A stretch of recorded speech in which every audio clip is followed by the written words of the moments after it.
Good afternoon all.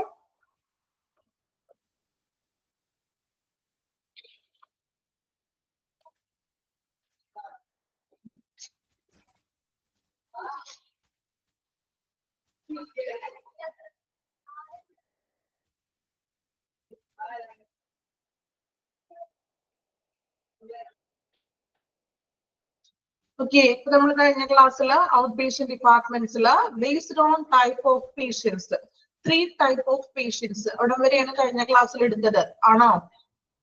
വായിക്കുന്നുണ്ടോ? നിങ്ങൾ daily ക്ലാസ്സുകൾ നോക്കുന്നുണ്ടോ? അപ്പോ ബേസ്ഡ് ഓൺ ടൈപ്പ് ഓഫ് പേഷ്യന്റിൽ നമ്മൾ 3 ടൈപ്സ് ആണ് പറഞ്ഞത്. General out patient, emergency out patient, then referred out patient അല്ലെ?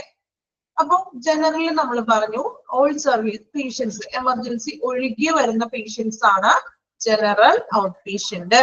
ദെൻ എമർജൻസി എന്ന് പറയുമ്പോൾ നമ്മൾ പറഞ്ഞു എമർജൻസി കെയർ ആവശ്യമായിട്ട് വരുന്ന പേഷ്യൻസ് ആണ് എമർജൻസി ഔട്ട് പേഷ്യന്റ് എന്ന് പറയുന്നത്. ദെൻ റെഫേർഡ് ഔട്ട് പേഷ്യന്റ് എന്ന് പറയുമ്പോൾ ആ ഒരു പേഷ്യന്റിനെ നമ്മൾ റെഫർ ചെയ്യുന്നു മറ്റേതെങ്കിലും സ്പെഷ്യലിസ്റ്റ് ഡോക്ടേഴ്സിന് വേണ്ടിയിട്ട് റെഫർ ചെയ്യുന്നതിനെയാണ് നമ്മൾ റെഫേർഡ് ഔട്ട് പേഷ്യന്റ് എന്ന് പറയുന്നത്. ഓക്കെ, അത്രയുമാണ് നമ്മൾ ലാസ്റ്റ് ക്ലാസ്സിൽ എടുത്തത്. ദെൻ നെക്സ്റ്റ് നമ്മൾ ഇനി നോക്കും. ഡൗട്ട് ഉണ്ട്? ഓക്കെ, എന്താണ് ഡൗട്ട്?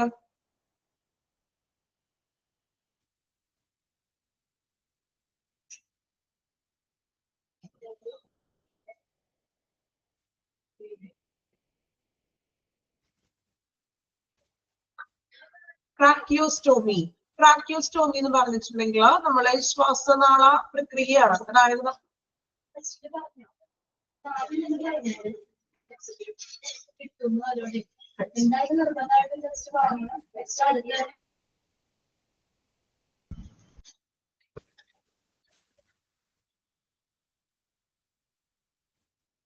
ഓക്കെ, നമ്മൾ ശ്വാസനാള സർജറിയാണ് അത്. നമ്മുടെ തൊണ്ടയിൽ കൂടി ചെറിയൊരു മുറിവുണ്ടാക്കിയിട്ട് ട്യൂബ് കിടക്കിയിട്ട് ശ്വാസനാളത്തിന്റെ സർജറിയാണ്. അതായത് മീൻസ് ഓക്സിജന്റെ ലെവലൊക്കെ കൃത്യമാക്കാനും അതുപോലെ തന്നെ നമ്മളുടെ ഈ ശ്വാസനാളത്തിൽ അടങ്ങിയിരിക്കുന്ന മീൻസ് ചെറിയ ഫ്ലൂയിഡ്സുകളും ദ്രാവകങ്ങളൊക്കെ ഉണ്ടെങ്കിൽ അതിനൊക്കെ ക്ലീൻ ചെയ്തിട്ട് കൃത്യമായിട്ടുള്ള ഒരു ശ്വസിക്കാനായിട്ടുള്ള ഒരു സഹായിക്കുന്നതിന് വേണ്ടിയിട്ടാണ് നമ്മൾ ഈ ട്രാക്കിയോസ്റ്റോമി ചെയ്യുന്നത്. ഓക്കെ, അത് ഡീറ്റെയിൽ ആയിട്ട് നമുക്ക് ട്രാൻസ്ഫർ ഓഫ് പേഷ്യൻസിൽ പഠിക്കാൻ വരുന്നുണ്ട് ഇത്. ഓക്കെ, ഇവിടെ നമുക്ക് ഇൻസ്ട്രുമെന്റിൽ ജസ്റ്റ് പേര് മാത്രമേ ഉള്ളൂ. ഓക്കെ, ദെൻ നെക്സ്റ്റ് ചാപ്റ്ററിൽ ട്രാക്കിയോസ്റ്റോമി പ്രൊസീജിയേഴ്സ് എല്ലാം വരുന്നുണ്ട് ഒരു ചാപ്റ്ററിൽ. ഓക്കെ, ഇപ്പൊ നമുക്ക് ഡീറ്റെയിൽ ആയിട്ട് പഠിക്കാം. ഇപ്പൊ ജസ്റ്റ് ഇൻസ്ട്രുമെന്റ്സിൽ എന്താണ് ട്രാക്കിയോസ്റ്റോമി എന്ന് മാത്രമേ ഉള്ളൂ. ഓക്കെ, ദെൻ ഒരു കാര്യം കൂടി പറയാനുള്ളത്, ടെക്സ്റ്റ് ബുക്ക് നിങ്ങൾ കിട്ടിയില്ല, കുറച്ച് പേർക്ക് കിട്ടിയിട്ടില്ല എന്ന് പറഞ്ഞു. അപ്പൊ ടെക്സ്റ്റ് ബുക്ക് എന്തായാലും നിങ്ങൾ ഓർഡർ കൊടുത്തിട്ടുണ്ടെങ്കിൽ തീർച്ചയായിട്ടും കിട്ടും. ഇനി ടെക്സ്റ്റ് ബുക്ക് വാങ്ങിക്കാനുള്ളവരുണ്ടെങ്കിൽ ടെക്സ്റ്റ് ബുക്കിന് ഓർഡർ ചെയ്യുക, വാങ്ങിക്കുക. കാരണം ടെക്സ്റ്റ് ബുക്ക് കമ്പൽസറി ആയിട്ട് ഉണ്ടായിരിക്കണം കേട്ടോ. അപ്പൊ ടെക്സ്റ്റ് ബുക്ക് കുറച്ച് പേർക്ക് കിട്ടിയില്ല എന്ന് പറഞ്ഞായിരുന്നു. മിസ്സിനോട് പറഞ്ഞു കഴിഞ്ഞ ക്ലാസ്സിൽ രമ്യ മാമിനോട് ചോദിച്ചെന്ന് പറഞ്ഞു ടെക്സ്റ്റ് ബുക്കിന്റെ കേസ് ആണോ? ഓർഡർ ചെയ്തിട്ട് കിട്ടാത്തത് മീൻസ് കുറച്ച് ചിലപ്പോൾ ഡിലേ വന്നതായിരിക്കാം കേട്ടോ. മീൻസ് കുറച്ച് ദൂരേക്കുള്ളവരാണെങ്കിൽ കിട്ടും ഉറപ്പായിട്ടും കേട്ടോ. നിങ്ങൾ ഓർഡർ കൊടുത്തിട്ടുണ്ടെങ്കിൽ ടെക്സ്റ്റ് ബുക്ക് ലഭിക്കും. ഓക്കെ, മിസ്സിനോട് ഡൗട്ട്സ് ചോദിച്ചെന്ന് പറഞ്ഞു, അതുകൊണ്ടാണ് കേട്ടോ പറഞ്ഞത്.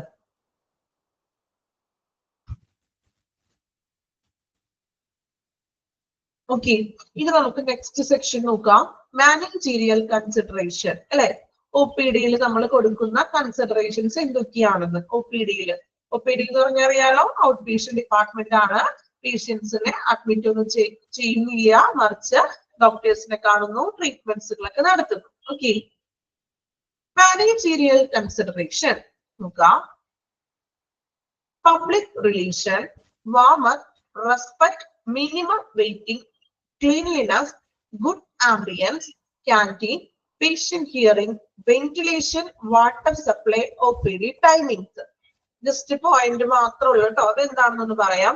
പബ്ലിക് റിലേഷൻ അല്ലെ? ഔട്ട് പേഷ്യന്റ് എന്ന് പറയുമ്പോൾ അവിടെ പബ്ലിക് ആയിട്ടുള്ള ഒരു നല്ലൊരു റിലേഷൻസ് ഉണ്ടായിരിക്കണം. പബ്ലിക് എന്നോട് ഉദ്ദേശിക്കുന്നത് പേഷ്യൻസിന്റെ റിലേറ്റീവ്സും വിസിറ്റേഴ്സ് ഒക്കെ ഉണ്ടാവുമല്ലോ. സോ അവരുമായിട്ട് നല്ലൊരു റിലേഷൻസ് ഉണ്ടായിരിക്കുക. ദെൻ വാമത്ത് എന്ന് വെച്ചിട്ടുണ്ടെങ്കിൽ ഒരു ഊഷ്മളത എന്നാണ് അതിന്റെ മലയാളം. അതായത് ഒരു പോസിറ്റീവായിട്ട് ബിഹേവ് ചെയ്യാനെല്ലാം അറിഞ്ഞിരിക്കുക. ദെൻ റെസ്പെക്ട്, ബഹുമാനം അല്ലെ? പേഷ്യൻസിനോടാണെങ്കിലും സ്റ്റാഫുകൾക്കൊക്കെ ഒരു ബഹുമാനം, ഡോക്ടേഴ്സിനാണെങ്കിലും പേഷ്യൻസിനാണെങ്കിലും ഒരു റെസ്പെക്ട് ഉണ്ടായിരിക്കുക. ദെൻ മിനിമം വെയിറ്റിംഗ്, പരമാവധി വെയിറ്റിംഗ് കുറയ്ക്കാറുണ്ട് പേഷ്യൻസിന്റെ, അതായത് ഡോക്ടറെ കാണാനും അതുപോലെ തന്നെ ചിലപ്പോൾ ലബോറട്ടറി ടെസ്റ്റുകൾക്കും ദെൻ ഫാർമസിയിൽ നിന്ന് മെഡിസിൻ വാങ്ങിക്കാനൊക്കെ ഒത്തിരി നേരം നമ്മൾ വെയിറ്റ് ചെയ്തിരിക്കേണ്ടത് വരാം അല്ലെ. സോ മിനിമം വെയിറ്റിംഗ് പരമാവധി കുറയ്ക്കുക. ക്ലീനിനെസ്, ശുചിത്വം പാലിക്കുക അല്ലെ, എപ്പോഴും ക്ലീൻ ആയിരിക്കണം. ദെൻ ഗുഡ് ആംബിയൻസ് അല്ലെ, നല്ലൊരു അന്തരീക്ഷം ക്രിയേറ്റ് ചെയ്യുക. ദെൻ ക്യാൻറ്റീൻ, ഒരു ഹോസ്പിറ്റൽ എന്ന് പറയുമ്പോൾ അവിടെ ഒരു കഫ്റ്റീരിയ, ക്യാൻറ്റീൻ ഫെസിലിറ്റി ഉണ്ടായിരിക്കണം.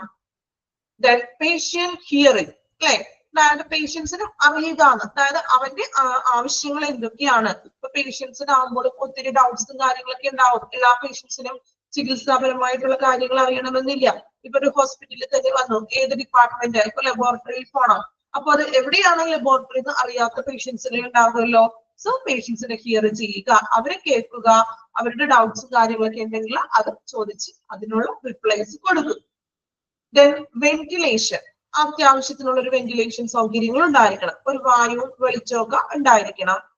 വാട്ടർ സപ്ലൈ അല്ലെ, ഇപ്പോ വാട്ടർ സപ്ലൈ ഫെസിലിറ്റി ഉണ്ടായിരിക്കണം, ഡ്രിങ്കിങ് വാട്ടറിനാണെങ്കിലും മറ്റു ആവശ്യങ്ങൾക്കുള്ളൊരു വെള്ളം ഉണ്ടായിരിക്കുക. ദെൻ OPD ടൈമിങ്സ്, OPD-യിൽ കൃത്യമായിട്ടുള്ള ഒരു ടൈം ഷെഡ്യൂൾ ഉണ്ടായിരിക്കണം. ഇപ്പൊ ഡോക്ടേഴ്സ് ഇത്ര ടൈമിംഗിൽ ഉണ്ടായിരിക്കണം, അങ്ങനെ കൃത്യമായിട്ടുള്ള ഒരു ടൈം ഷെഡ്യൂളിന് തയ്യാറാക്കുക. ഓക്കെ, ഇത്രയുമാണ് മാനേജീരിയൽ കൺസിഡറേഷൻസിൽ വരുന്നത്. ഓക്കെ, പോയിന്റ് ആണ്, ആ പോയിന്റുകൾ അതുപോലെ തന്നെ പഠിക്കണം. അതിന്റെ ഡീറ്റെയിൽ ആയിട്ടൊന്നും പോകാനില്ല, നമുക്ക് എന്താണോ നിങ്ങൾക്ക് ടെക്സ്റ്റിലെ പോയിന്റ്സ് തന്നിരിക്കുന്നത് അത് മാത്രം പഠിക്കാം. ഒരുപാട് നമുക്ക് പുറത്തുനിന്ന് അതിന്റെ ഡീറ്റെയിൽ ആയിട്ടൊന്നും എക്സാമിന് വരില്ല. ഓക്കെ, ഇനി നെക്സ്റ്റ് നമ്മൾ നോക്കുന്നത് ഒരു ഫ്ലോ ചാർട്ട് ആണ്. ഓൾറെഡി നമ്മൾ OPD-യുടെ ഫ്ലോ ചാർട്ട് കണ്ടു, പഠിച്ചോ നിങ്ങള്? വായിച്ചപ്പോ തന്നെ ഞാൻ പഠിക്കാൻ പറഞ്ഞായിരുന്നു, ഓർമ്മയുണ്ടോ ഫ്ലോ ചാർട്ട്? നോക്കാട്ടോ. ഫ്ലോ പാറ്റേൺ നമ്മൾ പറഞ്ഞു, enquiry, registration, waiting hall, consultation room, investigation facilities, pharmacy, exit. Okay, പഠിച്ചല്ലോ എല്ലാവരും. സോ സെയിം ഒരു ഫ്ലോ ചാർട്ട് തന്നെയാണ് വീണ്ടും വരുന്നത്. ഇവിടെ കുറച്ചും കൂടി പ്രോസസ്സുകൾ ഇൻക്ലൂഡ് ചെയ്തിട്ടുണ്ടെന്ന് മാത്രം. Okay, OPD process. First one, arriving at OPD. OPD-യിലേക്ക് അറൈവ് ചെയ്തു. ദെൻ റിസപ്ഷനിലേക്ക് എത്തി. രജിസ്ട്രേഷൻ ചെയ്യുന്നു. ഇഷ്യൂ ഓഫ് ടോക്കൺ നമ്പർ അല്ലെ, ടോക്കൺ നമ്പർ ഒക്കെ എടുത്തു. ദെൻ വെയിറ്റിംഗ് റൂം, വെയിറ്റ് ചെയ്തിരുന്നു, വെയിറ്റിംഗ് റൂമിൽ വെയിറ്റ് ചെയ്തു. കൺസൾട്ടേഷൻ വിത്ത് ഡോക്ടറെ നമ്മള് കൂടിക്കാഴ്ചക്ക് വേണ്ടിയിട്ട് ഡോക്ടറിന്റെ റൂമിലേക്ക് പോയി. ദെൻ ഇൻവെസ്റ്റിഗേഷൻ, ആരോ മാർക്ക് പോയേക്കണം ശ്രദ്ധിക്കുക കേട്ടോ. ഇൻവെസ്റ്റിഗേഷനിൽ അതിനുള്ള അന്വേഷണങ്ങൾക്കും മറ്റുമായിട്ട്, അതായത് എന്താണ്, ഇപ്പോ ലാബ് ടെസ്റ്റുകൾ, ബ്ലഡ് ടെസ്റ്റ് എടുക്കണോ അല്ലെങ്കിൽ എക്സ്റേ, അങ്ങനെയുള്ള ഇൻവെസ്റ്റിഗേഷന് വേണ്ടി ഡോക്ടറെ കണ്ടു. ഡോക്ടർ പറഞ്ഞു നമ്മൾക്ക് ബ്ലഡ് ടെസ്റ്റ് എടുക്കാം, അല്ലെങ്കിൽ സ്കാൻ ചെയ്യണം, എക്സ്റേ ചെയ്ത് നോക്കണം അല്ലെ. അപ്പൊ നമ്മൾ ഡോക്ടേഴ്സിന്റെ കൺസൾട്ടിന് ശേഷം എന്ത് ചെയ്തു, ഇൻവെസ്റ്റിഗേഷന് വേണ്ടി പോയി. ദെൻ ഇൻവെസ്റ്റിഗേഷൻ കഴിഞ്ഞു. വീണ്ടും നമ്മൾ ചിലപ്പോൾ ഡോക്ടർ ഒന്നും കൂടി കാണും. അതാണ് ആരോ മാർക്ക് രണ്ടായിട്ട് കാണിച്ചിരിക്കുന്നത്, കണ്ടോ. നമ്മൾ റിസൾട്ട് ചെയ്തു, നമ്മള് ബ്ലഡ് ടെസ്റ്റുകളൊക്കെ ചെയ്തിട്ടേ അതിന്റെ റിസൾട്ട് കാണിക്കൂല്ലേ ഡോക്ടേഴ്സിനാ, കാണിക്കോ? റിസൾട്ട് ഒന്നും കൂടി കൊണ്ട് കാണിച്ചിട്ടല്ലേ ഡോക്ടർ മെഡിസിൻ നമുക്ക് എഴുതുന്നത്. റിസൾട്ട് വരുന്നതിന് മുൻപ് ഡോക്ടർ മെഡിസിൻ എഴുതോ? എന്താണെന്ന് അറിയില്ലേ നമുക്ക്, ആണോ? അപ്പോ എന്ത് ചെയ്യുക, ഡോക്ടറെ കണ്ടു, ഡോക്ടർ ഇൻവെസ്റ്റിഗേഷൻ ചെയ്തു. ഇൻവെസ്റ്റിഗേഷൻ നമ്മൾ ലബോറട്ടറി പോയി എന്താണ് നമ്മൾ ബ്ലഡ് ടെസ്റ്റുകളൊക്കെ ചെയ്തു. ശേഷം വീണ്ടും നമ്മൾ ഡോക്ടറെ വന്ന് കാണുന്നു. ഡോക്ടർ നമുക്ക് എന്ത് ചെയ്യുന്നു, ഇഷ്യൂവൻസ് ഓഫ് മെഡിക്കൽ ചീട്ട്, മെഡിസിൻസുകളൊക്കെ നൽകി, മെഡിസിൻ ചീട്ട് നൽകി, പ്രിസ്ക്രിപ്ഷൻസ്. ദെൻ ഇനി ഒരു കാര്യം കൂടെ പറയാൻ വിട്ടുപോയിട്ടോ, നോക്കാം. നമ്മൾ ഇൻവെസ്റ്റിഗേഷന് പോയല്ലോ. ദെൻ നമ്മൾ ഡോക്ടറെ വീണ്ടും റിസൾട്ട് കാണിച്ചു. ഈ റിസൾട്ട് കാണിച്ചതിന് ശേഷം ചിലപ്പോ ഇപ്പൊ മേ ബി ഒരു എക്സാമ്പിൾ പറയാം, അതായത് ഇപ്പൊ ബ്ലഡ് ടെസ്റ്റ് ചെയ്തു. അപ്പൊ ബ്ലഡ് ടെസ്റ്റ് ചെയ്തപ്പോൾ അതിൽ ഇപ്പൊ ഷുഗർ ടെസ്റ്റ് ചെയ്യാൻ പറഞ്ഞു. അങ്ങനെ എന്തെങ്കിലും സിംറ്റംസ് ആയിട്ട് വന്നൊരു പേഷ്യൻസ് ആയിരിക്കാം. ചിലപ്പോൾ ഭയങ്കര ക്ഷീണം, ഭയങ്കര തളർച്ച, ഭയങ്കര ബുദ്ധിമുട്ടൊക്കെ ആയിട്ട് വന്നൊരു പേഷ്യൻസിന് ഡോക്ടർ പറയാണ് നിങ്ങൾ ഷുഗർ ലെവൽ ഒന്ന് ചെക്ക് ചെയ്തോളൂ എന്ന് പറഞ്ഞു. അപ്പൊ നമ്മൾ എന്ത് ചെയ്തു, ഇൻവെസ്റ്റിഗേഷന് പോയി ഷുഗർ ലെവൽ ടെസ്റ്റ് ചെയ്തു. സോ നമ്മൾ ടെസ്റ്റ് റിസൾട്ട് ആയിട്ട് വീണ്ടും ഡോക്ടറിന്റെ അടുത്ത് വന്നു. അപ്പൊ ഡോക്ടർ നോക്കിയപ്പോ ഷുഗർ ലെവലിന്റെ ടെസ്റ്റില് വളരെ ഹൈ ആണ് ഷുഗർ. ഓക്കെ, വളരെ ഹൈ ആണ് ഷുഗർ കാണിക്കുന്നത്. സോ അപ്പൊ ഡോക്ടർ പറഞ്ഞു, നമ്മളിപ്പോ മേ ബി ഒരു ഫിസിഷ്യൻ ആയിരിക്കാം കണ്ടിരിക്കുന്നത്. അപ്പോൾ ആ ഹോസ്പിറ്റലിൽ തന്നെ ഡയബറ്റിക് സ്പെഷ്യലിസ്റ്റ് ഉണ്ട്, അതായത് ഈ ഷുഗറിന്റെ മാത്രം പേഷ്യൻസിനെ നോക്കുന്ന ഡയബറ്റിക് സ്പെഷ്യലിസ്റ്റ് ഉണ്ട്. സോ ആ സ്പെഷ്യലിസ്റ്റിനെ ഒന്ന് കാണാനായിട്ട് പേഷ്യന്റിനോട് നിർദ്ദേശിക്കുന്നു. അപ്പൊ എന്ത് ചെയ്യും? റഫറൽ സ്പെഷ്യൽ കണ്ടോ, അപ്പൊ നമ്മളെ ഈ പേഷ്യന്റ് ഡയബറ്റിക് സ്പെഷ്യലിന്റെ അടുത്ത് പോയി കാണുന്നു. ഓക്കെ, ദെൻ മെഡിക്കൽ ഷീറ്റ് കൊടുക്കുന്നു. ഇപ്പൊ ഡയബറ്റിക് സ്പെഷ്യലിന്റെ അടുത്ത് പോയവരാണെങ്കിൽ അവിടുന്ന് മെഡിക്കൽ ഷീറ്റ് കൊടുക്കുന്നു. ദെൻ ഫിസിഷ്യൻ തന്നെയാണ്, ചിലപ്പോൾ പ്രശ്നമൊന്നും ഇല്ലെങ്കിൽ വേറെ റഫറൽ സ്പെഷ്യലിസ്റ്റിനെ ഒന്നും കാണേണ്ട ആവശ്യം വരുന്നില്ല. ഡോക്ടർ തന്നെ എന്ത് ചെയ്യുന്നു? മെഡിസിൻസ് കൊടുക്കും, മെഡിസിന്റെ ചീട്ട് കൊടുക്കുന്നു, പ്രിസ്ക്രിപ്ഷൻ കൊടുക്കുന്നു. ദെൻ നമ്മൾ ഈ പ്രിസ്ക്രിപ്ഷൻ ആയിട്ട് അറൈവിംഗ് അറ്റ് ഫാർമസിയിലേക്ക് ചെന്നു. ദെൻ ടോക്കൺ നമ്പർ നമ്മൾ ഫാർമസിയിലേക്ക്, ഇപ്പൊ മിക്ക ഫാർമസിയിലും ഇതുപോലെ ഒരു ടോക്കൺ ഡിസ്പ്ലേ സിസ്റ്റം ഒക്കെയാണ് വരുന്നത്. ആണോ? നിങ്ങൾ ഹോസ്പിറ്റലൊക്കെ പോകുമ്പോൾ അറിയാലോ, ഫാർമസിയിൽ ഇപ്പോഴും ടോക്കൺ നമ്പർ സിസ്റ്റം, നമ്മളുടെ നമ്പർ വിളിക്കുമ്പോഴാണ് നമ്മൾ ചെല്ലേണ്ടത് അല്ലെ, എന്നിട്ടാണ് മെഡിസിൻ കളക്ട് ചെയ്യുന്നത്. സോ ടോക്കൺ നമ്പർ എടുക്കുക. ദെൻ ടോക്കൺ നമ്പർ ഒക്കെ എടുത്തിട്ട് വെയിറ്റ് ചെയ്ത് അവിടെ ഇരിക്കുന്നു. Then collection of medicine, then departure, exit ചെയ്ത് പോകുന്നു. ഓക്കെ, ഇതാണ് ഒരു OPD പ്രോസസ്സ്. നമ്മൾ ഓൾറെഡി പഠിച്ച ഒരു ഫ്ലോ ചാർട്ട് തന്നെയാണ്. ഇവിടെ കുറച്ചും കൂടി ഇൻവെസ്റ്റിഗേഷൻ വന്നു, റെഫറൽ സ്പെഷ്യലിനെ കൂടി ആഡ് ചെയ്തു, അത്രേ ഉള്ളൂ. ഓക്കെ, ഒരു പ്രാവശ്യം കൂടി പറയാം, ശ്രദ്ധിച്ചിരിക്കുക, സിമ്പിൾ ആണ്. First one, arriving at OPD. നമ്മൾ OPDയിലേക്ക് ചെന്നു. ദെൻ റിസപ്ഷനിലേക്ക് പോയി രജിസ്ട്രേഷൻ ചെയ്തു. ടോക്കൺ നമ്പർ നമുക്ക് ലഭിച്ചു. ദെൻ ടോക്കൺ നമ്പറുമായിട്ട് വെയിറ്റിംഗ് റൂമിൽ ഡോക്ടറെ വെയിറ്റ് ചെയ്തിരുന്നു. ദെൻ കൺസൾട്ടേഷൻ വിത്ത് ഡോക്ടറിനെ നമ്മൾ കൺസൾട്ടേഷന് വേണ്ടി പോയി. ദെൻ ഡോക്ടർ കുറച്ച് ഇൻവെസ്റ്റിഗേഷൻസ് മീൻസ് അന്വേഷണങ്ങൾക്കും മറ്റുമായിട്ട് നമ്മൾ ലബോറട്ടറിയിലോ എക്സ്റേയിലോ ചെന്നു. വീണ്ടും അവിടുന്ന് റിസൾട്ട് ആയിട്ട് ഡോക്ടറെ കാണുന്നു.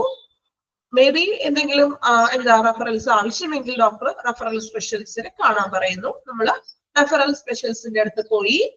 ദെൻ മെഡിക്കൽ ചീറ്റ് ഇഷ്യൂ ചെയ്തു. ഫാർമസിയിലേക്ക് പോയി, അവിടെയും ടോക്കൺ നമ്പർ എടുത്തു, വെയിറ്റ് ചെയ്തു, മെഡിസിൻ കളക്ട് ചെയ്തു, ഡിപ്പാർച്ചർ ചെയ്തു. ക്ലിയർ ആണോ ഫ്ലോ ചാർട്ട്? നമ്മൾ നിങ്ങൾ ഓരോരുത്തരും ഹോസ്പിറ്റലിൽ പോകാറുണ്ട് അല്ലെ, നമുക്ക് എന്തെങ്കിലും അസുഖമൊക്കെ ആയിട്ട് പോകുന്നവരല്ലേ. അപ്പൊ ഈ ഒരു പ്രോസസ് അല്ലേ നമ്മൾ ചെയ്യുന്നത്? ആണോ? നമ്മൾ അവിടെ ചെന്നിട്ട് ചെയ്യുന്ന ഒരു പ്രോസസ്സ് തന്നെ ആണോ? ഓക്കെ, ഒന്ന് വായിച്ചു നോക്കാം കേട്ടോ. ഫ്ലോ ചാർട്ട് ഒരു 3 പ്രാവശ്യം വായിക്കാം. 3 പ്രാവശ്യം മനസ്സിരുത്തി വായിക്കാം. ഈ 3 പ്രാവശ്യത്തെ വായനയിലൂടെ നിങ്ങൾ പഠിച്ചിരിക്കണം. Okay,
issuance of medical sheet എന്ന് പറഞ്ഞാൽ പ്രിസ്ക്രിപ്ഷൻ കൊടുക്കൂലേ, മെഡിസിൻ വാങ്ങിക്കാനുള്ള പ്രിസ്ക്രിപ്ഷൻ, അതായിട്ടാണ് നമ്മൾ എവിടെ പോകുന്നത്?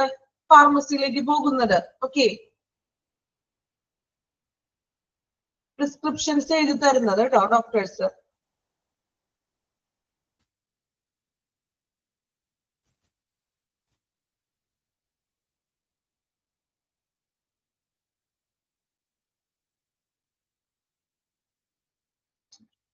മൂന്ന് പ്രാവശ്യം വായിച്ചു എല്ലാവരും? ഓക്കെ, പഠിച്ചു. വായിച്ചിട്ട് വായിക്കുമ്പോ തന്നെ പരമാവധിയൊക്കെ ഒരു 50% പഠിക്കുക. ഓക്കെ, ഇനി നെക്സ്റ്റ് നോക്കാം. Management structure. എങ്ങനെയാണ് ഒരു OPDയുടെ മാനേജ്മെന്റ് സ്ട്രക്ചർ? 3 പോയിന്റ് ആണ്. First one, flow of patient should be smooth, easy and quick. Flow of പേഷ്യൻസിന്റെ ഒഴുക്ക്, അതായത് പേഷ്യൻസുകൾ ഇങ്ങനെ വന്നുകൊണ്ടിരിക്കുകയാണല്ലോ. Should be smooth and easy and quick. പേഷ്യൻസിന്റെ ഒഴുക്ക്, പേഷ്യൻസ് ഇങ്ങനെ ഡെയിലി വന്നുകൊണ്ടിരിക്കുന്നു. സോ ഈ പേഷ്യൻസിന്റെ വരുന്ന ഒരു ഒഴുക്ക്, ആ ഒരു ഫ്ലോ സുഗമമാക്കുക, മീൻസ് ഈസി ആക്കുക, സ്മൂത്ത് ആക്കാന്ന് വെച്ചിട്ടുണ്ടെങ്കിൽ അധികം തിക്കും തിരക്കൊന്നും കൂടാതെ എല്ലാ പേഷ്യൻസിനെയും കാണാനുള്ളൊരു ഡോക്ടേഴ്സിന്റെ അപ്പോയിന്റ്മെന്റുകളൊക്കെ ഷെഡ്യൂൾ ചെയ്യുക. ഈസി ആൻഡ് ക്വിക്ക്, എളുപ്പത്തിലും പെട്ടെന്നും തന്നെ ഹോസ്പിറ്റൽ ഡോക്ടേഴ്സിനെ കാണാനുള്ള കാര്യങ്ങളൊക്കെ പേഷ്യൻസിന് ചെയ്തു കൊടുക്കുക. തിരക്കും കാര്യങ്ങളൊക്കെ വരുമ്പോൾ അതനുസരിച്ചിട്ട് പേഷ്യൻസിനെ കൈകാര്യം ചെയ്യുക. Second one, provision of sufficient number of staff. ആവശ്യത്തിന് ജീവനക്കാരെ നിയമിക്കുക. അല്ലെ, ഒരു ഹോസ്പിറ്റലില് ചില ഹോസ്പിറ്റലുകൾക്ക് നമ്മൾ ചെയ്യുമ്പോൾ നമുക്ക് അനുഭവപ്പെട്ടിട്ടുള്ള ഒന്നായിരിക്കാം സ്റ്റാഫുകളുടെ പോരായ്മ. അല്ലെ, ഒരു സെക്ഷനിൽ ചിലപ്പോൾ ഒരു സ്റ്റാഫ് ഉണ്ടാകുള്ളൂ. ഇപ്പൊ റിസപ്ഷനിലൊക്കെ ആണെങ്കിൽ നമ്മള് ചീട്ട് എടുക്കാൻ ചെല്ലുമ്പോൾ ഒരു സിസ്റ്ററും ഒരു സ്റ്റാഫും ഉണ്ടാകുള്ളൂ. അല്ലെ, അപ്പോ അവിടെ നിൽക്കുന്ന ഒത്തിരി പേര് പേഷ്യൻസ് ഉണ്ടാകും, ഇത് ബുക്ക് ചെയ്യാനും അപ്പോയിന്റ്മെന്റിനൊക്കെ വേണ്ടി നിൽക്കുന്നത്. ഇപ്പൊ ഈ ഒരു സ്റ്റാഫ് ആകുമ്പോൾ അത്രയും ടൈം അവിടെ വേസ്റ്റ് ആവണേണ്. അല്ലെ, അപ്പൊ ഒന്നിൽ കൂടുതൽ സ്റ്റാഫ് ഉണ്ടെങ്കിൽ ഈ ക്യൂ നിൽക്കുന്നത് നമുക്ക് പരമാവധി കുറയ്ക്കാനും പെട്ടെന്ന് തന്നെ അപ്പോയിന്റ്മെന്റ്സുകൾ എടുക്കാനൊക്കെ പറ്റും. അല്ലെ, എവിടെയാണ് എസ്പെഷ്യലി ഫാർമസി എന്ന് പറഞ്ഞു. ഓക്കെ, എല്ലാ ഡിപ്പാർട്ട്മെന്റിലും ഇവിടെ സഫീഷ്യന്റ് എല്ലാ ഡിപ്പാർട്ട്മെന്റും കൂടി ഇൻക്ലൂഡ് ചെയ്തതാണ് ഉദ്ദേശിക്കുന്നത്. അത് ഫാർമസിയിലാണെങ്കിലും സ്റ്റാഫുകളുടെ എണ്ണത്തിൽ കുറവുണ്ടെങ്കിലും നമ്മൾ വെയിറ്റിംഗ് ടൈം കൂടും ഇല്ലേ, നമ്മൾ വെയിറ്റ് ചെയ്ത് നിൽക്കേണ്ടതായിട്ട് വരൂലേ. ഒരു സ്റ്റാഫ് ആണെങ്കിൽ ഈ നിൽക്കുന്ന എല്ലാ പേഷ്യൻസിനും മെഡിസിൻ എടുത്ത് കൊടുക്കേണ്ടി വരും. അല്ലെ, അപ്പോ നമുക്ക് വെയിറ്റിംഗ് ടൈം ഒക്കെ കൂടും. അപ്പോ അതുകൊണ്ടാണ് സഫീഷ്യന്റ് നമ്പർ ഓഫ് സ്റ്റാഫ്, ആവശ്യത്തിനുള്ള സ്റ്റാഫുകളെ നിയമിക്കുക. ദെൻ പാർക്കിംഗ്, പേഷ്യന്റിന്റെ വണ്ടികൾ പാർക്ക് ചെയ്യാനായിട്ടുള്ള ഒരു പാർക്കിംഗ് ഫെസിലിറ്റീസ് ഉണ്ടായിരിക്കണം. 3 മാനേജ്മെന്റ് സ്ട്രക്ചർ ആണ് കേട്ടോ പറഞ്ഞത്. ഇനി നെക്സ്റ്റ് നോക്കുന്നത് ഓർഗനൈസേഷണൽ കോമ്പോണൻസ് ഓഫ് OPD. OPDയുടെ ഓർഗനൈസേഷണൽ കോമ്പോണൻസ്. അപ്പൊ മെയിൻ ആയിട്ട് 4 കോമ്പോണൻസ് ആണ് ഒരു OPDയിൽ വരുന്നത്. ഓക്കെ, ഇമ്പോർട്ടന്റ് ആണ്, 4 പേരുകൾ പഠിച്ചിരിക്കണം.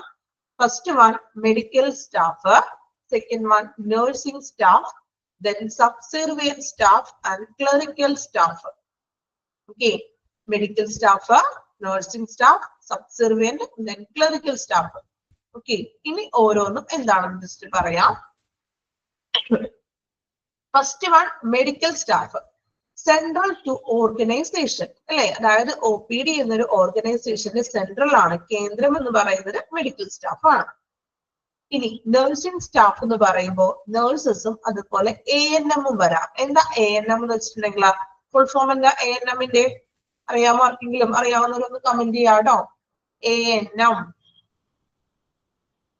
Auxiliary nurse and midwife. എഴുതി വെക്കുക കേട്ടോ, അറിയില്ലാത്തവരൊന്ന് എഴുതി വെക്കുക സൈഡിൽ. Auxiliary nurse and midwife.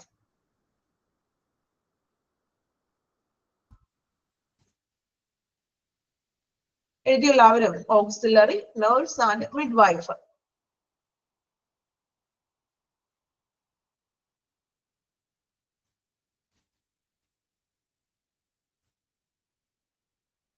Auxiliary nurse and mid wife.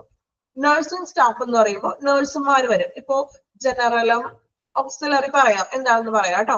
Nurses എന്ന് പറയുമ്പോൾ ജനറൽ നഴ്സിംഗും അതുപോലെ തന്നെ BSc അങ്ങനെയൊക്കെ വരാം. ANM എന്ന് പറയുന്നത് ഓക്സിലറി നേഴ്സ് ആണ്. ഓക്സിലറി എന്ന് വെച്ചാൽ സഹായക ക്രിയ എന്നൊക്കെ നമ്മൾ പറയില്ല, ഓക്സിലറി വെർബ് എന്ന്. അപ്പോ നഴ്സിംഗ് അസിസ്റ്റന്റ് ആണ് അത്. ഓക്കെ, അതായത് ഡിപ്ലോമ കോഴ്സ് ലെവലിൽ പഠിച്ച സ്റ്റാഫുകളാണ്. അത്യാവശ്യം അടിസ്ഥാന ബേസിക് ആയിട്ടുള്ള ട്രീറ്റ്മെന്റ്സിനെ കുറിച്ചും ബേസിക് കെയറിനെ കുറിച്ചിട്ടൊക്കെ അറിവുള്ളവരാണ്. ഡിപ്ലോമ കോഴ്സ് ചെയ്യുന്നവരാണ് അത്. ഓക്കെ, അസിസ്റ്റന്റ് ആണ്, OP അസിസ്റ്റന്റ് എന്നൊക്കെ പറയില്ലേ, നഴ്സിംഗ് അസിസ്റ്റന്റ് ആണ് അവര്. ഓക്കെ, അതായത് നമ്മുടെ ഹോസ്പിറ്റലിൽ ചെല്ലുമ്പോൾ ഡോക്ടറിന്റെ റൂമിലൊക്കെ ഉണ്ടാവില്ല ഒരു സ്റ്റാഫ്, അവരൊക്കെ നഴ്സിംഗ് അസിസ്റ്റന്റുമാരാണ്, മെഡിക്കൽ നേഴ്സ് അല്ലാതെ. ഓക്കെ, നഴ്സിംഗ് സ്റ്റാഫ് അല്ല, OP അസിസ്റ്റന്റ് അല്ലെങ്കിൽ നഴ്സിംഗ് അസിസ്റ്റന്റ് എന്നൊക്കെ പറയാം. അവർക്ക് അത്യാവശ്യം അറിവുകളും കാര്യങ്ങളൊക്കെ ഉണ്ട്. ഓക്കെ, ഡിപ്ലോമ ലെവലിൽ പഠിച്ചിട്ടുള്ളവരാണ് അവര്. ക്ലിയർ ആയോ ANM? Okay, subservient staff. Subservient എന്ന് വെച്ചിട്ടുണ്ടെങ്കിൽ എന്താ മലയാളത്തിൽ പറയാ? സബ്സെർവിയന്റ് കേട്ടിട്ടുണ്ടോ ടോമോ? സബ്സെർവിയന്റ് അതായത് അധീനമായ, അധീനം എന്ന് വെച്ചിട്ടുണ്ടെങ്കിൽ ഏതെങ്കിലും ഒന്നില്. എക്സാമ്പിൾ നോക്കാം കേട്ടോ. Radiology, laboratory, then ECG. ANM എന്ന് വെച്ചിട്ടുണ്ടെങ്കിൽ അസിസ്റ്റന്റ് നഴ്സ്, അതായത് ഒരു BScയോ അല്ലെങ്കിൽ ജനറൽ നഴ്സോ അല്ല, OP അസിസ്റ്റന്റ്, ഒരു ഡിപ്ലോമ കോഴ്സ് പഠിച്ചവരാണ് അത്. ഓക്കെ, ഡിപ്ലോമ കോഴ്സ്, അതായത് ഹെൽത്ത് കെയർ സർവീസസിനെ കുറിച്ചിട്ടുള്ള ഒരു ഡിപ്ലോമ കോഴ്സ് ചെയ്തവര്. OP അസിസ്റ്റന്റ് ആണ് അവര്, അല്ലെങ്കിൽ നഴ്സിംഗ് സ്റ്റാഫ് എന്ന് പറയും, ഡോക്ടേഴ്സിന്റെ റൂമിലൊക്കെ നിൽക്കുന്നത്. ഓക്കെ, അപ്പൊ അത്യാവശ്യം ബേസിക് ട്രീറ്റ്മെന്റ്സ് കാര്യങ്ങളൊക്കെ അവർക്ക് അറിവുണ്ടായിരിക്കാം. ഓക്കെ, അതാണ് ANM എന്ന് പറയുന്നത്.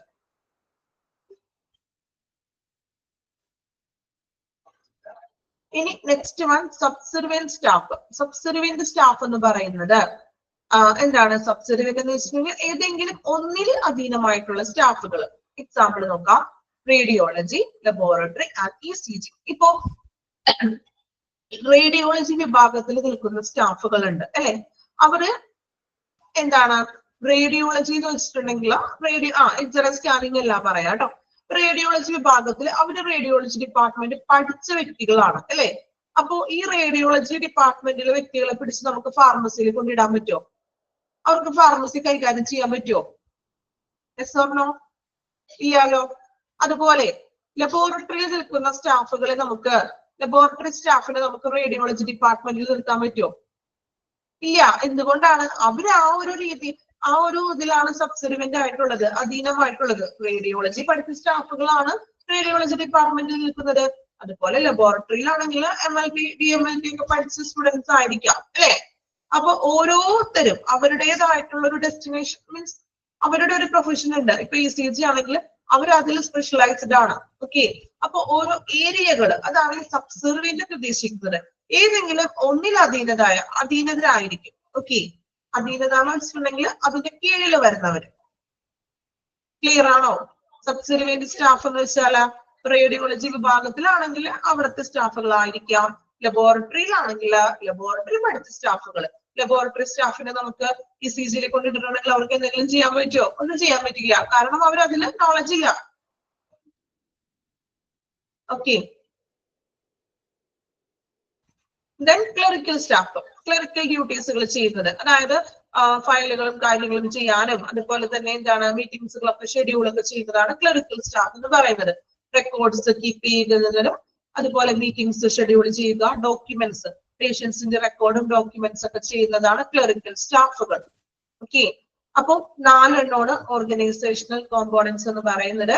Medical staff, nursing staff, subservient staff and clerical staff. Okay, ഒന്ന് വായിച്ചു നോക്കിക്കോളൂ കേട്ടോ. മാനേജ്മെന്റ് സ്ട്രക്ചറും വായിക്കുക, ഓർഗനൈസേഷണൽ കോമ്പോണൻസ്. 4 എണ്ണം ഇമ്പോർട്ടന്റ് ആണ്, പഠിക്കണം കേട്ടോ. പേരുകൾ കൃത്യമായിട്ട് പഠിക്കുക. ANM ഫുൾ ഫോം പഠിക്കണം, ചോദിക്കാറുണ്ട് എക്സാമിന്. ECG അറിയാലോ, electrocardiogram. ECG electrocardiogram കേട്ടോ. അറിയില്ലാത്തവർ എഴുതി വെക്കുക.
ടൈപ്പ് ചെയ്തിട്ടുണ്ട് കേട്ടോ, നോക്കാട്ടോ. Auxiliary nurse and mid wife.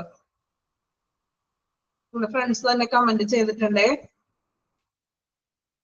Spelling നോക്കി എഴുതാട്ടോ, കമന്റ് ചെയ്തിട്ടുണ്ടാരോ?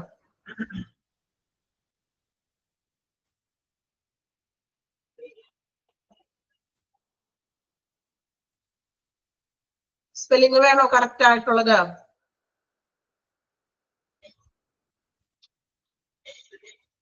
ഓക്സിലറിയുടെ സ്പെല്ലിംഗ് മിസ്റ്റേക്ക് ഉണ്ടോ എന്ന് നോക്കണം കേട്ടോ. AUXILI nurse എന്നാണ് കേട്ടത്. Okay. Auxiliary nurse and midwife.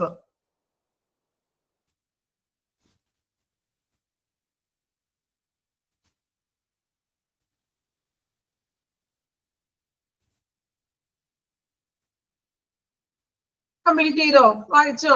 കോമ്പോണൻസും അതുപോലെ management structure. Okay.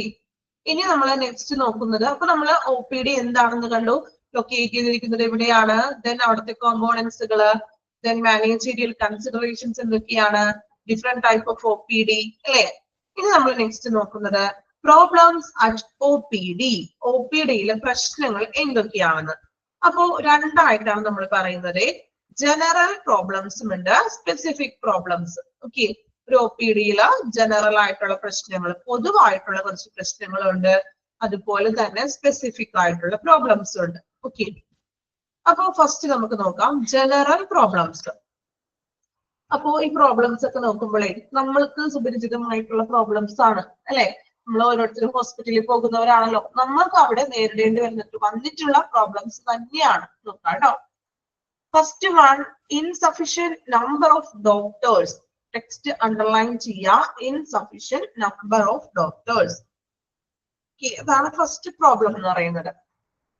It is found that there are a large number of patients waiting in front of the doctor's room. This is mainly due to insufficient number of doctors to serve as compared to the number of patients who arrive at the clinic.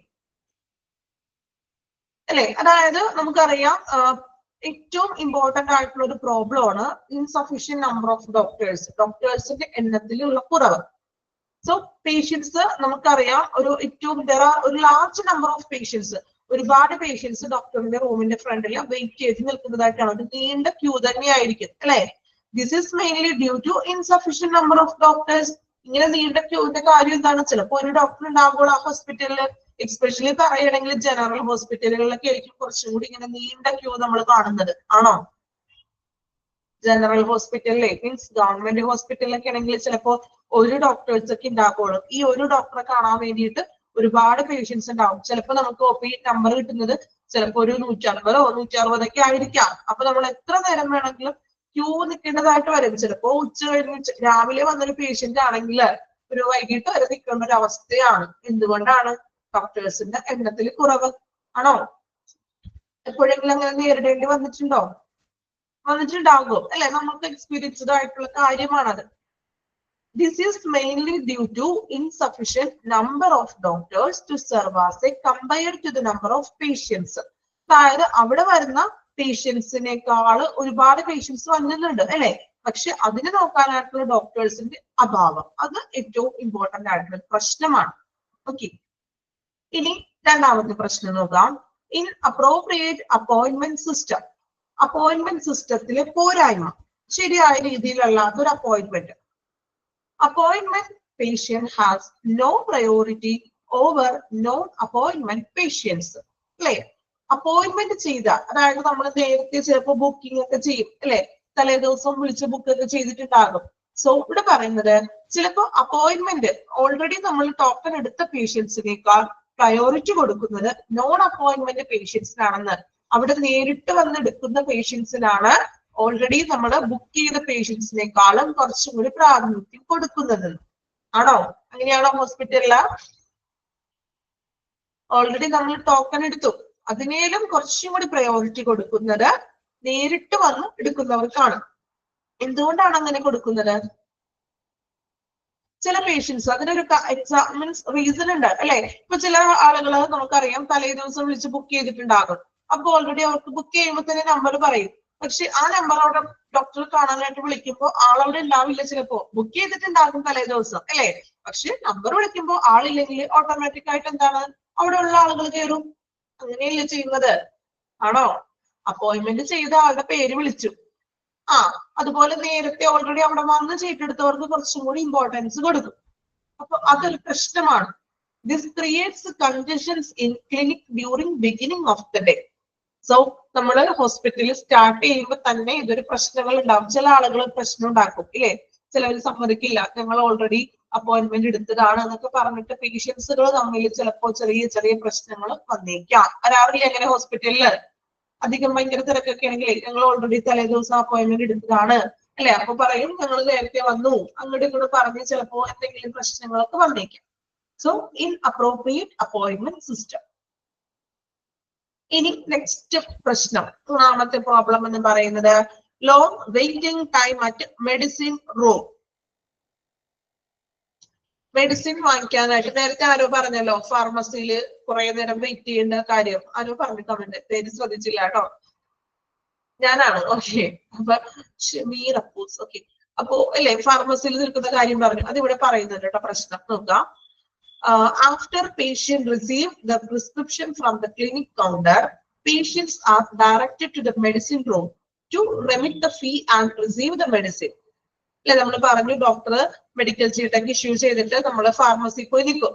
Then ഫീസൊക്കെ അടച്ച് നമ്മള് ഫീസൊക്കെ അടച്ച് ആദ്യം തന്നെ ഇപ്പൊ ഫീസൊക്കെ അടക്കണം അല്ലെ,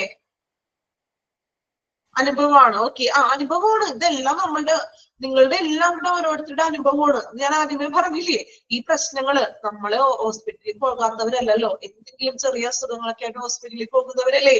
സോ നമ്മൾ അവിടെ അനുഭവിക്കുന്ന പ്രശ്നങ്ങളാണ്, നമുക്ക് അതുമായിട്ട് റിലേറ്റ് ചെയ്ത് തന്നെയാണ് ഇത് പഠിക്കാനുള്ളത്. ഓക്കെ, അപ്പോ മെഡിസിൻ ഒക്കെ നമുക്ക് ചീട്ടൊക്കെ എഴുതി ദെൻ പേയ്മെന്റ് ഒക്കെ അടച്ചിട്ട് ഒരുപാട് നേരം നമ്മളുടെ നമ്പർ അവിടെ ടോക്കൺ ഡിസ്പ്ലേയിൽ വിളിക്കുന്നത് വരെ വെയിറ്റ് ചെയ്യേണ്ടതായിട്ട് വരും. അതൊരു പ്രോബ്ലം ആണ്, പലർക്കും അനുഭവപ്പെട്ടിട്ടുണ്ടെന്ന് പറയുന്നു.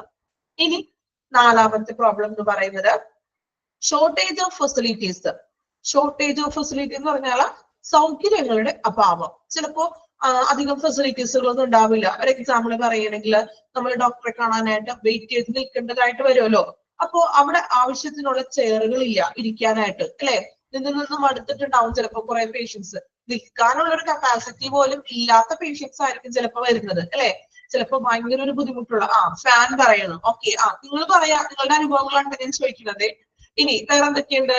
ചിലപ്പോ ഒരു ഡ്രിങ്കിങ് വാട്ടർ ഫെസിലിറ്റി ഉണ്ടാവില്ല. അത്യാവശ്യം ഒന്ന് വെള്ളം കുടിക്കണമെന്ന് തോന്നിയിട്ടുണ്ടെങ്കിൽ ഒരു കുടിവെള്ളം പോലും വെച്ചിട്ടുണ്ടാവില്ല അല്ലേ. അപ്പോ അങ്ങനെയുള്ള ഫെസിലിറ്റികൾ, സൗകര്യങ്ങളുടെ അഭാവം അതൊരു പ്രശ്നമാണ്.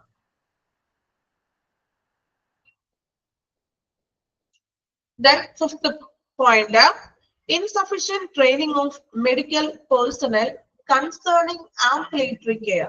അല്ലെ, അതായത് ട്രെയിനിങ്, അധികം ട്രെയിനിങ് ഒന്നും ഇല്ലാത്ത മെഡിക്കൽ പേഴ്സണൽ, അതായത് നഴ്സസ് ആയിട്ടുണ്ടെങ്കിലും നഴ്സുമാരായാലും വലിയ ട്രെയിനിങ് ഇല്ലാത്ത നഴ്സുമാരെ മീൻസ് പഠിച്ചിറങ്ങുന്ന സ്റ്റുഡൻസിനെയൊക്കെ ട്രെയിനേഴ്സ് ആയിട്ടൊക്കെ വെക്കില്ലേ. ഇപ്പൊ നമുക്ക് അവരുടെ ഒരു സേവനത്തിൽ ഒരു എന്തെങ്കിലും ഒരു പോരായ്മ തോന്നാറുണ്ടോ? അങ്ങനെ നമ്മൾ ഓർക്കും നമുക്കൊന്നും അറിയില്ലേ, അല്ലെങ്കിൽ ഇഞ്ചക്ഷൻ എടുക്കാൻ അറിയോ എന്നൊക്കെ ഒരു പേടി ഉണ്ടാവും. നമുക്ക് ഉണ്ടോ?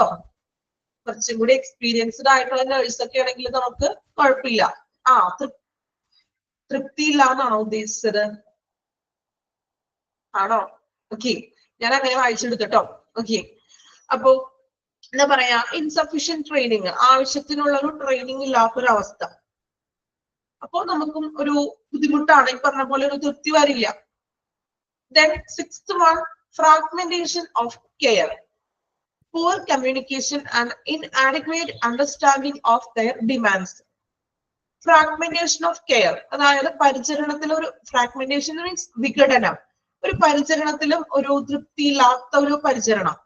ഇതുപോലെ തന്നെ പ്യൂർ കമ്മ്യൂണിക്കേഷൻ, ഭയങ്കര മോശമായിട്ടുള്ള കമ്മ്യൂണിക്കേഷൻ, ഇപ്പൊ സ്റ്റാഫുകൾ പേഷ്യൻസിനോട് മോശമായിട്ടുള്ള രീതിയിലുള്ള ഒരു കമ്മ്യൂണിക്കേഷൻ. അതുപോലെ inadequate understanding of their demands, പേഷ്യൻസിന്റെ ഡിമാൻഡ്സ്, ആവശ്യങ്ങള് ഒരു പരിഹരിക്കാതെ വരുന്ന ഒരു അവസ്ഥ. അതായത് അവരുടെ പേഷ്യൻസിനോട് കൂടുതൽ ഇടപെടുകയോ അല്ലെങ്കിൽ ഇപ്പൊ പേഷ്യൻസിനും ഒരുപാട് അറിവൊന്നും ഉണ്ടാവില്ലല്ലോ, ചിലപ്പോൾ അവർക്ക് ചികിത്സാപരമായിട്ടുള്ള യാതൊരു കാര്യങ്ങളെ കുറിച്ചും അറിവൊന്നും ഉണ്ടായിരിക്കില്ല.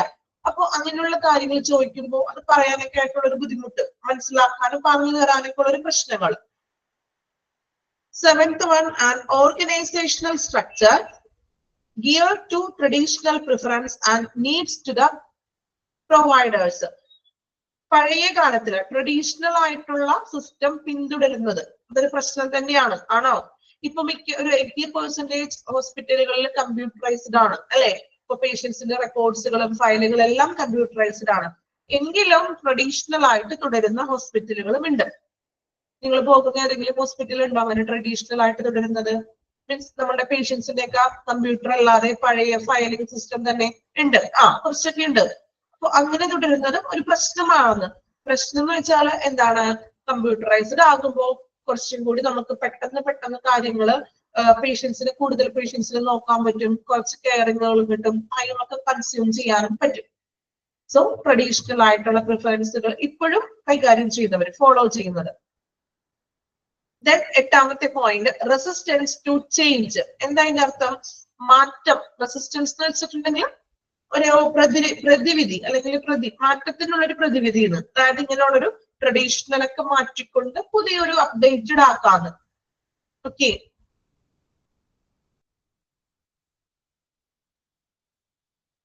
അപ്പോ ജനറൽ പ്രോബ്ലംസിൽ പറഞ്ഞ കാര്യങ്ങളാണ് നമ്മൾ വായിച്ചത്. Insufficient number of doctors, inappropriate appointment system, long waiting time at medicine room, shortage facility, then insufficient training of medical personnel, fragmentation of care, organizational structure, traditional follow ചെയ്യുന്നത്, resistance to change. ഓക്കെ, ഒന്ന് വായിച്ചു നോക്കാം കേട്ടോ. General problems വായിക്കുക.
Okay, ഇനി next one specific problems.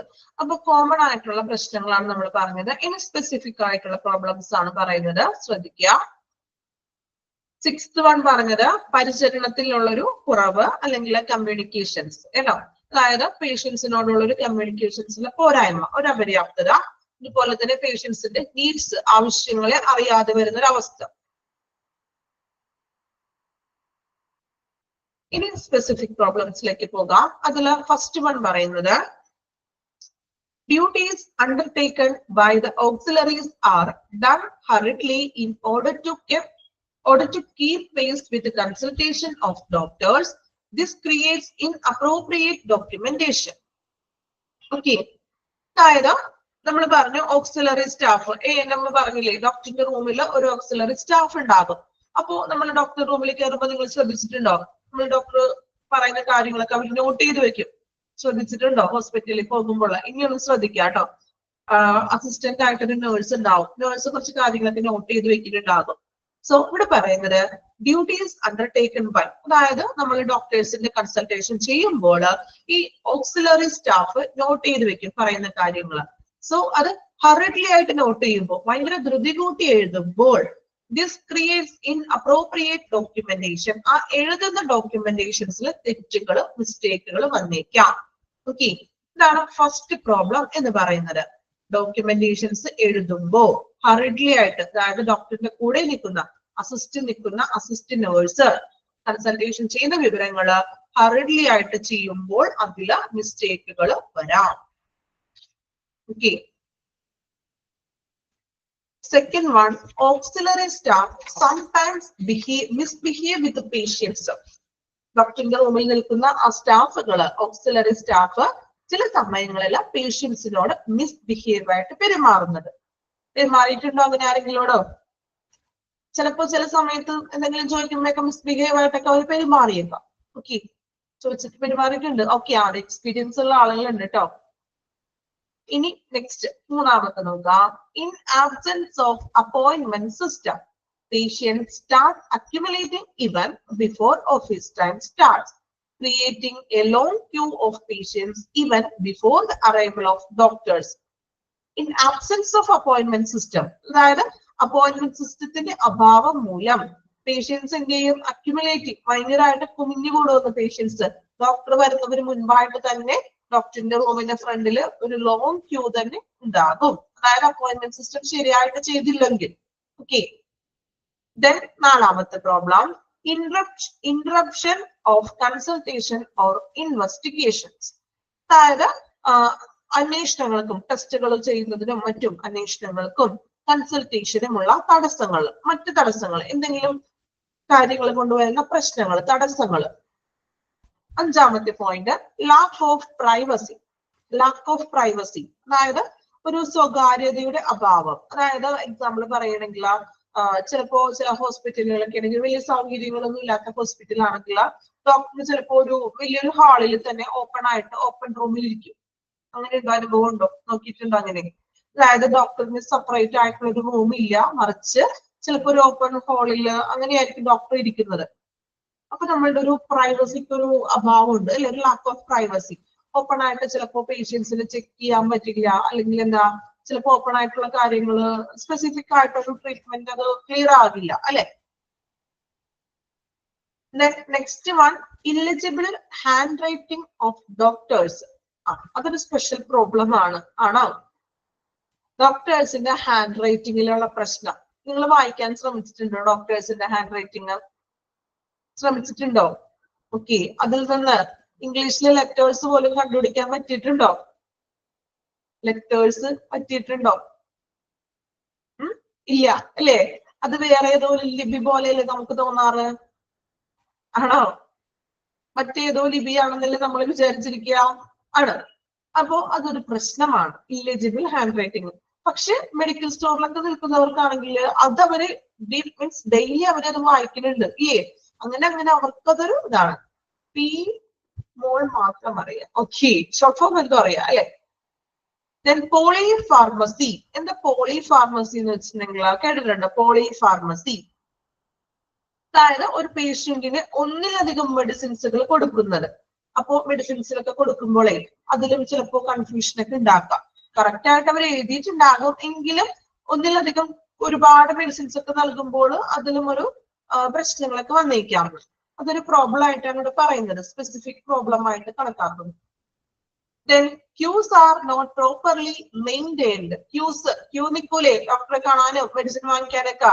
അത് ശരിയായിട്ടുള്ള രീതിയിൽ മെയിൻറ്റെയിൻ ചെയ്യാത്തത്. ആളുകൾ ഇടക്കിട്ട് കയറുന്നൊരു പ്രവണതയുണ്ട്. ഉണ്ടോ? നിങ്ങൾക്കുണ്ടോ ആ പ്രവണത? നിങ്ങൾക്ക് അറിയില്ലാലോ. ഓക്കെ, അപ്പൊ ക്യൂ ഒന്നും മെയിൻറ്റെയിൻ ചെയ്ത് നിൽക്കാത്തൊരവസ്ഥ. ഇനി prescribed medicines are not always available at pharmacy. Doctor എഴുതിയ മെഡിസിൻ ഫാർമസിയിൽ ഇല്ലാതെ വരുന്നൊരവസ്ഥ. അപ്പൊ എന്ത് ചെയ്യേണ്ടി വരും? നമ്മൾ പുറത്തുനിന്ന് മെഡിസിൻ വാങ്ങിക്കേണ്ടതായിട്ട് വരുന്നു. Then പത്താമത്തെ നോക്കാം, use of trade name of medicine by the doctors creates confusion to patients when different named medicines of the same genera are supplied to the patients. അതും ഒരു വലിയൊരു പ്രശ്നമാണ്, നമ്മൾ ഇപ്പോഴും അനുഭവിക്കുന്ന ഒരു പ്രശ്നമല്ലേ അത്. ഡോക്ടേഴ്സ് ചിലപ്പോ ട്രേഡ് നെയിം ആയിരിക്കും എഴുതുന്നത്. ഒരു മെഡിസിന് തന്നെ ഡിഫറെന്റ് നെയിമുകൾ ഉണ്ട്. ചിലപ്പോൾ കണ്ടന്റ് സെയിം ആയിരിക്കും. നമ്മൾ മെഡിക്കൽ ഷോപ്പിൽ പോകുമ്പോൾ നമ്മൾ ചിലപ്പോൾ ചീട്ട് കൊടുക്കുമ്പോൾ അവർ പറയും മരുന്ന് സെയിം തന്നെയാണ്, കണ്ടന്റ് ഒക്കെ സെയിം തന്നെയാണ്, കമ്പനി വ്യത്യാസം ഉണ്ടെന്ന് പറയും. കമ്പനി വ്യത്യാസം വരുമ്പോൾ ചിലപ്പോൾ പേരും വ്യത്യാസം വരും. പറയാറില്ല അങ്ങനെ? നമ്മൾ മെഡിക്കൽ ഷോപ്പിൽ ചെന്നു മെഡിസിൻ വാങ്ങിക്കാനായിട്ട്, അപ്പൊ അവർ പറയും സെയിം സാധനം തന്നെയാണ്. കമ്പനി മാത്രം വ്യത്യാസമുണ്ട്. കമ്പനി മാറുമ്പോൾ ചിലപ്പോൾ അവിടെ ട്രേഡ് നെയിം മാറിക്കൊണ്ടിരിക്കും. ആണോ? ഒരു മെഡിസിൻ തന്നെ പല ട്രേഡ് നെയിമിലും അറിയപ്പെടുന്നുണ്ട്. ഫോർ എക്സാമ്പിൾ പറയുകയാണെങ്കിൽ നമ്മൾ കഴിക്കുന്ന പാരസെറ്റാമോൾ, അതിന് തന്നെ നമുക്ക് മറ്റൊരു പേര് ഡൈമാഡോൾ എന്ന് പറയും. ഓക്കെ, ഡൈമാഡോ, അതും ഒരു കമ്പനി നെയിമാണ്, ട്രേഡ് നെയിം ആണത്. ഓക്കെ, അപ്പൊ ഒരു മെഡിസിന് തന്നെ ഡിഫറെന്റ് ട്രേഡ് നെയിം. അപ്പൊ ശരിയായിട്ടുള്ള നെയിം എഴുതാണ്. ട്രേഡ് നെയിം എഴുതുമ്പോൾ അത് വളരെ പ്രശ്നങ്ങൾ ഉണ്ടാകും. ഇപ്പൊ ചിലപ്പോ പ്രായമുള്ളവരൊക്കെ ആണെങ്കിലേ അവര് ഞാനിപ്പോ നമ്മൾ കണ്ടന്റ് സെയിം ആണെങ്കിലും സ്ഥിരമായിട്ട് മെഡിസിൻ കഴിക്കുന്നവരൊക്കെ ആണെങ്കിൽ ചിലപ്പോൾ ഒരു പ്രാവശ്യം പോകുമ്പോൾ നമുക്ക് ആ കമ്പനിയുടെ കിട്ടില്ല, വേറെ കമ്പനിയുടെ ആയിരിക്കും കിട്ടുന്നത്. പക്ഷെ ചിലവർ കഴിക്കില്ല. അങ്ങനെയുണ്ട് ചില ആളുകൾ ഇല്ലേ? നമ്മൾ കഴിക്കുന്നത് അല്ലെങ്കിൽ അതിന്റെ കളർ ഇതല്ലല്ലോ, ഇതിന്റെ കളർ വേറെ ആണല്ലോ എന്നൊക്കെ പറയാം. ഷുഗർ ടാബ്ലറ്റ്, ഓക്കെ, അത് ഡിഫറെന്റ്, പക്ഷെ കണ്ടന്റ് സെയിം ആയിരിക്കും. പക്ഷെ കഴിക്കാനായിട്ട് ഇച്ചിരി പേടി ഉണ്ടാകും ചിലവർക്ക്, കഴിക്കില്ല അങ്ങനെ. Then no clear advice about when, how long to take the medicine. എപ്പോഴാണ് മെഡിസിൻ കഴിക്കേണ്ടത്, എത്ര ടൈം ആണെന്ന്, എത്ര നാൾ കഴിക്കണം എന്നുള്ള ഒരു കറക്റ്റ് ആയിട്ടുള്ള ഒരു ക്ലിയർ ആയിട്ടുള്ള ഒരു അഡ്വൈസ് കൊടുക്കാത്തത്. Sometimes wrong medicine are given by the pharmacist. ചിലപ്പോൾ ഹോസ്പിറ്റലിൽ നിന്നും ഫാർമസിസ്റ്റ് കൊടുക്കുന്ന തെറ്റായിട്ടുള്ള മെഡിസിൻ ആയിരിക്കാം. അപ്പൊ നമ്മൾ എന്ത് ചെയ്യണം? നമ്മള് മിക്കവരും ഭൂരിഭാഗം പേരും അവർ തരുന്ന മരുന്നും വാങ്ങിച്ചുകൊണ്ടല്ലേ പോകുന്നത്. കറക്റ്റ് ആണെന്നുള്ള ഒരു വിശ്വാസത്തിലാണ് നമ്മൾ പോകുന്നത്. എങ്കിലും മാക്സിമം ഒന്ന് ചെക്ക് ചെയ്യുക, ഡോക്ടർ എഴുതിയ മെഡിസിൻ തന്നെയാണോ, അതുപോലെ തന്നെ ഒന്ന് ഡേറ്റ് ഒക്കെ ഉണ്ടോ എന്നൊക്കെ ചെക്ക് ചെയ്തിട്ട് മാത്രം യൂസ് ചെയ്യാട്ടോ. അങ്ങനെ യൂസ് ചെയ്യുന്നവരുണ്ടോ? നമ്മള് ആ ഹോസ്പിറ്റലിൽ നിന്നല്ലേ, ഒരു പ്രോബ്ലം ഉണ്ടാവില്ല എന്ന് കരുതിയാണ് നമ്മൾ കഴിക്കുന്നത്. ഓക്കെ, പ്രോബ്ലം ഒന്നും ഉണ്ടാവില്ല, എങ്കിലും ഒന്ന് ചെക്ക് ചെയ്യുന്നത് നല്ലതാണ്. ആ മെഡിസിൻ തന്നെയാണോ, ഡേറ്റ് ഒക്കെ കറക്റ്റ് ആയിട്ടുണ്ടോ എന്നൊക്കെ ചെക്ക് ചെയ്തിട്ട് വേണം കഴിക്കാൻ. Okay, last one, insufficient and uncleaned toilets. ആവശ്യത്തിനുള്ള ടോയ്ലറ്റ്സ് ഇല്ലാതെ വരിക, അതുപോലെ തന്നെ ഉള്ള ടോയ്ലറ്റ്സ് ആണെങ്കിൽ അൺക്ലീനഡ്, ഒരു വൃത്തിയില്ലാത്ത ടോയ്ലറ്റ്സുകൾ. ഇത്രയുമാണ് നമ്മുടെ സ്പെഷ്യൽ ആയിട്ട് വരുന്ന അല്ലെങ്കിൽ സ്പെസിഫിക് ആയിട്ട് വരുന്ന പ്രോബ്ലംസ് എന്ന് പറയുന്നത്. ഓക്കെ, അപ്പൊ ജനറൽ പ്രോബ്ലംസ് നോക്കി നമ്മള് സ്പെസിഫിക് പ്രോബ്ലംസ് ആണ് കണ്ടത്. ദെൻ ഇനി നമുക്ക് പഠിക്കാനുള്ളത് മെത്തേഡ്സ് ടു സോൾവ്. അപ്പൊ ഇങ്ങനെ പ്രശ്നങ്ങൾ ഉണ്ടെന്ന് പറഞ്ഞു അല്ലെ, ജനറൽ പ്രോബ്ലം ഉണ്ട്, സ്പെസിഫിക് പ്രോബ്ലം ഉണ്ട്. ഇതിനൊക്കെ നമുക്ക് എങ്ങനെയാണ് പരിഹരിക്കാൻ പറ്റുന്നത്, മെത്തേഡ്സ് അല്ലെ, നമുക്ക് സോൾവ് ചെയ്യുന്നത് ഏതെല്ലാം രീതിയിലൂടെ നമുക്ക് ഈ പ്രശ്നങ്ങളെ പരിഹരിക്കാൻ പറ്റും. അതാണ് ഇനി നെക്സ്റ്റ് നമുക്ക് പോയിന്റ് ചെയ്തിരിക്കുന്നത്. നെക്സ്റ്റ് ക്ലാസ്സിൽ നമുക്ക് മെത്തേഡ്സ് നോക്കാം. മതിയോ നെക്സ്റ്റ് ക്ലാസ്സിൽ? കാരണം ഇത് കംപ്ലീറ്റ് ആകില്ല പോയിന്റ്സ്. ഓക്കെ, അപ്പൊ ജസ്റ്റ് ഒന്ന് വായിച്ചു നോക്കാം കേട്ടോ. സ്പെസിഫിക് പ്രോബ്ലംസ് ഒന്ന് വായിച്ചു നോക്കിയേ, മതി. ഓക്കെ, ഇപ്പൊ എടുത്ത് അത്രയും ക്ലിയർ ആണോ? ജനറൽ പ്രോബ്ലംസും സ്പെസിഫിക് പ്രോബ്ലംസും കുഴപ്പമില്ലല്ലോ. ഇത് പഠിക്കണോന്നോ? എല്ലാം പഠിക്കാനുണ്ട് നമുക്കൊന്നും സ്കിപ്പ് ചെയ്യാനില്ല. ഓക്കെ, ഇത് മനസ്സിലാക്കി പഠിക്കുക. നിങ്ങൾ ബൈഹാർട്ട് ചെയ്താൽ പഠിക്കാൻ ബുദ്ധിമുട്ടാണെങ്കിൽ മനസ്സിലാവുന്ന രീതിയിൽ പഠിക്കുക. നിങ്ങൾ മലയാളത്തിൽ മനസ്സിലാക്കി വെക്കുക. ദെൻ പോയിന്റ് കണ്ടാൽ നമുക്ക് എഴുതാൻ പറ്റുമല്ലോ, ഓപ്ഷൻ കണ്ടാൽ അറ്റൻഡ് ചെയ്യാൻ പറ്റില്ലേ? ഓക്കെ, എല്ലാം ക്ലിയർ ആണെന്ന് കമന്റ് ചെയ്തിട്ടുണ്ട്. എല്ലാവർക്കും കുഴപ്പമില്ലല്ലോ? എന്തെങ്കിലും ഡൗട്ട്സ് ഒക്കെ ഉണ്ടെങ്കിൽ ചോദിക്കാം കേട്ടോ. ഞാൻ മാക്സിമം നിങ്ങളുടെ എന്താ പറയാ, നിങ്ങളുടെ ഓരോരുത്തരുടെ അനുഭവങ്ങളോട് ചേർത്തിട്ടാണ് പറയുന്നത്. ഒരുപാട് ഭയങ്കര തിയറിറ്റിക് ആയിട്ട് പറഞ്ഞിട്ടുണ്ടെങ്കിൽ ക്ലിയർ മനസ്സിലാകാൻ ബുദ്ധിമുട്ടായിരിക്കും. സോ മാക്സിമം സിമ്പിൾ ആയിട്ടാണ് പറയാൻ നോക്കുന്നത് കേട്ടോ. ജസ്റ്റ് ഒന്ന് വായിച്ചു നോക്കിയേ, സ്പെസിഫിക് പ്രോബ്ലംസ് വായിക്കുക കേട്ടോ.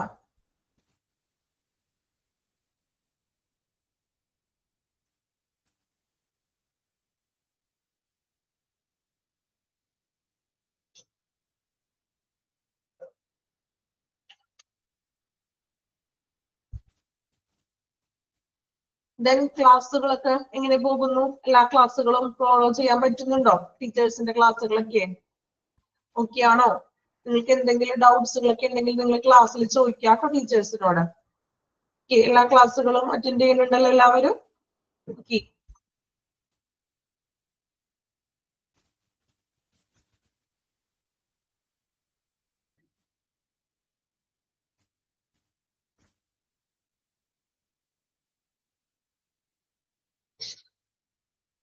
അപ്പൊ ഇനി നെക്സ്റ്റ് ക്ലാസ്സിൽ ഇതുവരെ ഒന്ന് നോക്കി വരാം കേട്ടോ. ഔട്ട് പേഷ്യന്റ് ഡിപ്പാർട്ട്മെന്റിലെ പ്രോബ്ലംസ്, സ്പെസിഫിക് പ്രോബ്ലംസ് വരെ വായിച്ചിട്ടുണ്ടാവണം, എന്നാലേ കണ്ടിന്യൂഷൻ നമുക്ക് കിട്ടുള്ളൂ.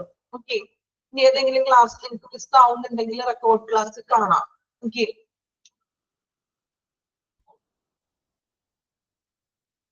ദെൻ മോക്ക് ടെസ്റ്റുകൾ കൃത്യമായിട്ട് അറ്റൻഡ് ചെയ്യാം കേട്ടോ. Okay, thank you all.